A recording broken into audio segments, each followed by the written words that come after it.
南市町的古迹郑成功祖庙举办府城成功灯会，今年邀请日本三星市的学生提供古仔灯220趴来台南做交流，加上当地学生甲书法大师的作品，是安尼热烈气场，真有过年味。 今年头一摆展示日本三星市学生所画220个古仔灯，加上台南学生和书法大师的创作，总共展出2360个古仔灯。我们把我们的灯笼有一部分让他们送到那边去点，他们把他们的灯笼来到我们这边点，而且同时能够一同启灯，真的是非常非常的感谢。要祝福。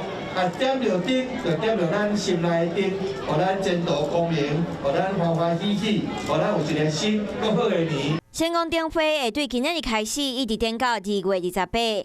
伫农历过年之前，嘛会送民众用手写的春联。伫春节期间，嘛有点灯旗、予过7层楼等等的活动。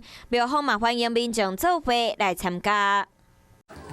华视新闻看起来，赶快订阅我们的华视新闻 YouTube 频道，欢迎按赞、订阅、开启小铃铛，最新最及时的资讯要提供给你。